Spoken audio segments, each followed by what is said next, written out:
అంటున్నారు మంచిదేనా? ఏంటది? ఉగాది నుంచి మహిళలకి ఉచిత బస్సు ప్రయాణం బొర్ర సుప్రియ ఎలా ఉంటుంది? బాగా పర్లేదు ఏదైనా పనుల మీద వెళ్ళాలన్నా? ఎందుకంటే ఏపీ రాష్ట్ర వ్యాప్తంగా అన్ని ఫ్రీయే ఉంటాయి మహిళలకి. మరి ఏంటి పథకాలు ఇవన్నీ ఉన్నాయి కదా, మంచిదేనా? ఇస్తాం మంచిదేనంటారా? మంచిదే మరి లేని వాళ్ళకి ఉన్నోళ్ళకంటే ఏంటన్నా వెళ్ళిపోతారు, లేని వాళ్ళే బాధపడేది. పర్లేదు, పెన్షన్ వస్తుందా? అంటే 8 నెలలు ఎలా అనిపించింది? కొత్త ప్రభుత్వాలు వచ్చాయి కదా. బాగానే ఉందండి. గతంలో ఏమన్నా అందుకున్నారా జగన్ ఉన్నప్పుడు? ఏమన్నా జగన్ ఉన్నప్పుడు అప్పుడు 300 పెంచడం, ఇప్పుడు 4 కదా. అప్పుడు అట్లా ఇచ్చారు, ఇప్పుడు ఇట్లా ఇస్తున్నారు. మరేం ధరలు ఎలా ఉన్నాయి? పర్లేదా? పర్వాలేదు. గ్యాస్ సిలిండర్లు ఉచితం అన్నారు, ఒక బండ తెచ్చుకున్నాం. ఏంటి మరి చూసుకుంటే మిగతా మహిళలకి 18 ఏళ్ళు దాటిన వాళ్ళకి 18,000 అన్నారు కదా. ఏది ఎప్పుడు ఇచ్చినారు? మాకు ఇంతవరకు ఇవ్వాల. మరి ఒక పక్క చూసుకుంటే కరెంటు బిల్లులు ఎలా ఉన్నాయి? కరెంటు బాగానే, మేము ఒకదాన్నే కదా, ఏదో అట్లా పోతుంది. కాల్చుకున్నంత అది. మరి ఎలా ఉంది గతం కంటే? ఇప్పుడు ఖర్చులు ఎక్కువ అయినాయా తగ్గినాయా?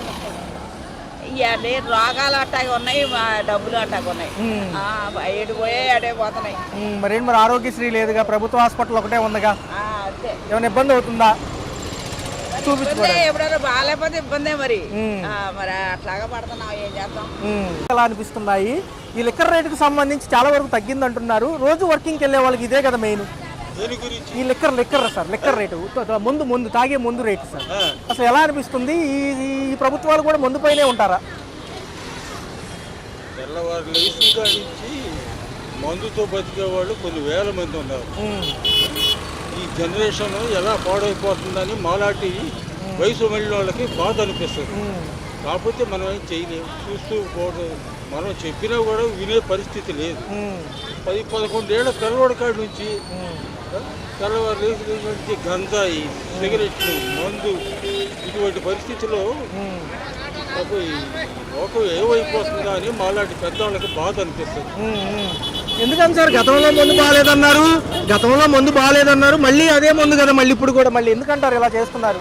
ఇప్పుడు కూడా అదే కదా, అదే స్పిరిట్ కదా.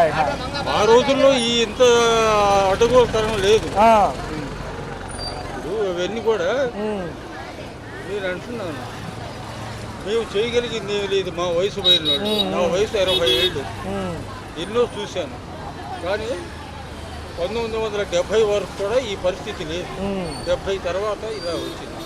నేను చదువుకునే రోజుల్లో మా మాస్టర్ చెప్పాడు, 1972 తర్వాత పుట్టే జనరేషన్ క్రేజీ జనరేషన్ అన్నాడు.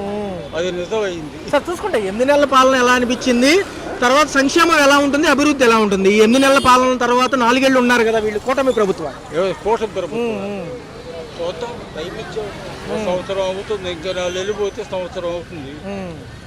ఏ దేనికైనా కొంత టైం ఇవ్వాలి. ఎందుకంటే మంత్రదండం ఏం లేదు. వాళ్ళు చంద్రబాబు మంచి అడ్మినిస్ట్రేటర్, అందుకు నేను ఒప్పుకుంటాను పూర్తిగా. పార్టీల విషయం పక్కన పెట్టేస్తే చంద్రబాబు గుడ్ అడ్మినిస్ట్రేటర్.